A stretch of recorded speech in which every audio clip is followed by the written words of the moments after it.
കേരളത്തിൽ റോഡ് അപകടങ്ങളുടെ ഒരു സീരീസ് തന്നെ നടന്നുകൊണ്ടിരിക്കുക അല്ലേ. ആലപ്പുഴയിൽ വെച്ച് നടന്ന അപകടത്തിൽ 5 കുട്ടികൾ, അതിനുശേഷം ഒരു കുട്ടിയോട് മരിച്ചു. 6 കുട്ടികൾ മരണപ്പെട്ടതിന് ശേഷം പാലക്കാട് ഒരു 4 കുട്ടികളുടെ ശരീരത്തിലേക്ക് ഒരു ട്രക്ക് മറിഞ്ഞു വീണ് അവർ മരണപ്പെട്ടതിന് ശേഷം ഇന്നലെ കോന്നിയിൽ, പത്തനംതിട്ട കോന്നിയിൽ വെച്ച് 4 പേര്, ഒരു കുടുംബത്തിലെ 4 പേര് മരണപ്പെട്ടിരിക്കുകയാണ്. അപകടങ്ങൾ ഇഷ്ടംപോലെ നടക്കുന്നുണ്ടെങ്കിലും ഒന്നിൽ കൂടുതൽ ആളുകൾ മരിക്കുമ്പോഴും അതിന് അത്തരത്തിൽ വാർത്ത ഉണ്ടല്ലോ, മൂല്യം കിട്ടുകയും അന്നേരം നമ്മൾ അത് ശ്രദ്ധിക്കുന്നുള്ളൂ. പേപ്പർ എടുത്ത് നോക്കുകയാണെങ്കിൽ ദിവസവും വാഹനാപകടത്തിൽ മരിക്കുന്ന 1-2 പേരുടെ എണ്ണം നമുക്ക് എണ്ണിയാൽ തീരത്തില്ല അല്ലേ. ഇന്നലെ മരിച്ചവർ യുവമിഥുനങ്ങളായിരുന്നു. കല്യാണം കഴിഞ്ഞ് ഒരു ഹണിമൂൺ ട്രിപ്പിന് വിദേശത്ത് പോയി തിരിച്ചു വന്ന് അവരെ എയർപോർട്ടിൽ നിന്ന് തിരിച്ചു വീട്ടിലേക്ക് പോകുന്ന വഴിക്ക് അവരെ എയർപോർട്ടിൽ നിന്ന് പിക്ക് ചെയ്യാൻ വേണ്ടി ചെന്ന അവരുടെ 2 പേരുടെയും പിതാക്കളും കൂടെ ഉണ്ടായിരുന്നു അല്ലേ. അതിൽ 3 പേര് സ്പോട്ടിലും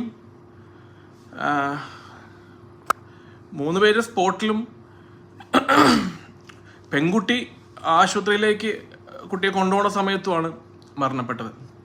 അപകടം കഴിഞ്ഞ ഉടനെ നാട്ടുകാരിൽ ചിലർ മീഡിയയ്ക്ക് കൊടുത്ത ബൈറ്റിൽ പറയുന്നുണ്ടായിരുന്നു ഇതൊരു സ്ഥിര അപകട മേഖലയാണെന്ന്. ഇതൊരു സ്ഥിര അപകട മേഖലയാണത്രേ. ഞാൻ കഴിഞ്ഞ ദിവസം അപ്ലോഡ് ചെയ്ത വീഡിയോയിൽ പറഞ്ഞ കണ്ടന്റ് ഇത് തന്നെയായിരുന്നു. നമ്മുടെ നാടുകളിലെല്ലാം ഇതുപോലെ സ്ഥിര അപകട മേഖലകളുണ്ട്. ആ നാട്ടിലുള്ള ആൾക്കാർക്ക് മാത്രം അറിയുന്ന, മറ്റു ചുരുക്കം ചിലർക്കും സ്ഥിരമായിട്ട് ആ വഴിക്ക് യാത്ര ചെയ്യുന്ന ആൾക്കാർക്ക് മാത്രം അറിയുന്ന ഇത്തരത്തിലുള്ള വൾണറബിലിറ്റീസ് ഉള്ള റോഡിൻ്റെ ഭാഗങ്ങൾ കേരളത്തിലോ മുഴുനീളമുണ്ട്. ഇത്തരം സ്ഥലങ്ങളിൽ ഓരോ അപകടം കഴിയുമ്പോഴും ആളുകൾ പറയുന്നുണ്ട് ഇതൊരു സ്ഥിര അപകട മേഖലയാണെന്ന്.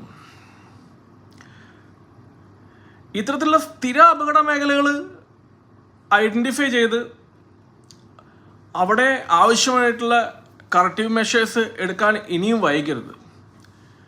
ഒരു പീപ്പിൾസ് മൂവ്മെൻറ്റ് എന്ന രീതിയിൽ ഗവൺമെൻറ് ഏജൻസീസൊക്കെ ആയിട്ട് അസോസിയേറ്റ് ചെയ്തിട്ടൊക്കെ ഇത്തരത്തിലുള്ള മൂവ്മെൻറ്റ്സ് ചെയ്യാൻ പറ്റുമെന്നും അതിനുള്ള സാധ്യതകൾ ഗവൺമെൻറ് തന്നെ തുറന്നിട്ടുണ്ടെന്നുള്ളത് ഞാൻ കഴിഞ്ഞ ദിവസം പറഞ്ഞു.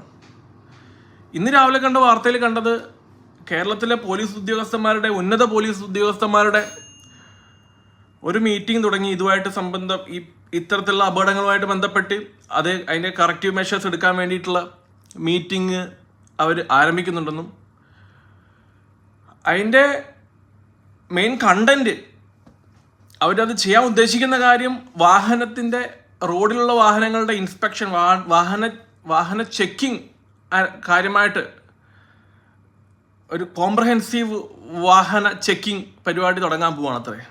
എന്നാൽ ഈ അവസ്ഥയിൽ ഒരു കോംപ്രഹെൻസീവ് റോഡ് ഇൻസ്പെക്ഷൻ നടത്തിയിരുന്നെങ്കിൽ നല്ലതായിരുന്നു ഇല്ലേ.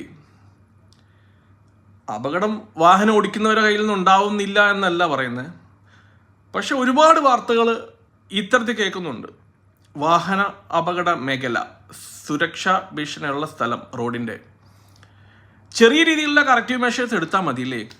ഒരു കോൺക്രീറ്റ് ബാരിയർ കൊടുത്തിരുന്നെങ്കിൽ, അല്ലെങ്കിൽ ആ റോഡിൻ്റെ മിനുസമുള്ള പ്രതലം ഒന്ന് റഫാക്കിയിരുന്നെങ്കിൽ, കുറച്ച് സ്റ്റഡുകൾ റോഡിൽ വെച്ചിരുന്നെങ്കിൽ, കുറച്ച് ജേഴ്സി ബാരിയേഴ്സ് കൊണ്ട് വെച്ചിരുന്നെങ്കിൽ, കുറച്ച് കാര്യമായിട്ടുള്ള റിഫ്ലക്റ്റേഴ്സ്, സൈൻ ബോർഡ് വെച്ചിരുന്നെങ്കിൽ,